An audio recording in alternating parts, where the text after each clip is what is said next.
Okay, good morning, everyone. I know for the past couple of classes we've been talking about how to solve one-step equations. So let's look at an example of a one-step equation.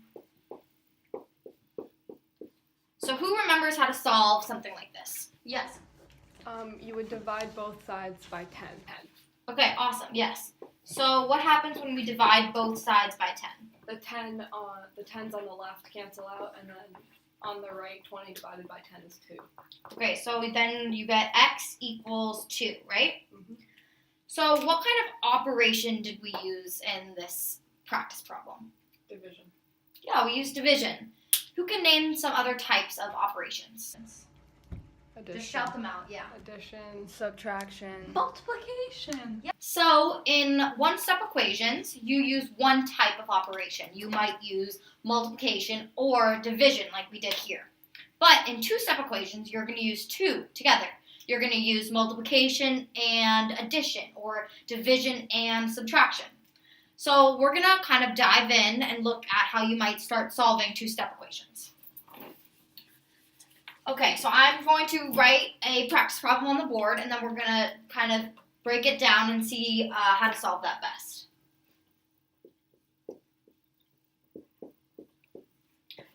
So first, who knows what like terms are? Yes, Chloe. So like terms are when there's like the same amount of x's in each number. Yeah. If they have the same number, they're like terms. Yes. I'm a little confused on like terms. Yeah, for sure. Okay, so let me talk a little bit more about what like terms are. So like terms are when you have the same type of number. So let's see. For example, 2x and 8x are like terms because they're both the type of number where you have a constant times x, right? So you have one regular number times x. But when you have, 2x and 8 with no x next to the 8, then these are not like terms because this 8 is a constant all by itself, and this is a 2 times an x, which is not like the 8. Does that make more sense? Yes. Yeah? Okay. So, Nora, now that you get a little bit more about what like terms are, do you see what the like terms are in this equation? -5 and 10. Yeah, exactly. And what does it mean to combine like terms? Do you know? You add one to the other one. Yeah, exactly. So how do we do that here? You would add 5 to 10. And do you remember when we were solving one-step equations, how whatever you did to one side, you did the same thing to the other side? So we're going to do that here. Whatever we do to the 5, we're going to do to the other side. So we're going to add 5 to this side, and we're going to do the same thing over here. So what happens when we do that? The -5 and the +5 would cancel out. Okay. And then you would add 5 to 10. Okay, so you get 5x equals 15. The next step when solving two-step equations, after you combine like terms, is to isolate. What are we going to isolate here? Yes. The x. Exactly. So how would we do that? You would divide 5 on both sides.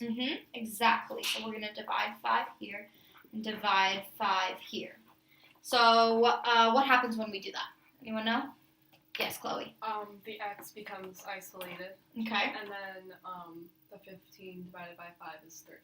Perfect. Exactly. So we did two types of operations here. We did addition and we did division. And so when you do two different types of operations, that means that you'll have a two-step equation. So now we're going to learn a quick song to kind of practice how you might solve a two-step equation. I'm going to say one line, and then you guys are going to repeat after me to the song, Row, Row, Row Your Boat. Okay. Let's learn how to solve. Let's learn how to solve Two-step equations. two-step equations. Combine, combine, combine like terms. Combine, combine, combine like terms. Isolate with ease. Isolate with ease. Okay, so now the lyrics are on the board, and let's sing it all together. Let's learn how to solve two-step equations. Combine, combine, combine like terms. Isolate with ease. Awesome. Thank you guys so much.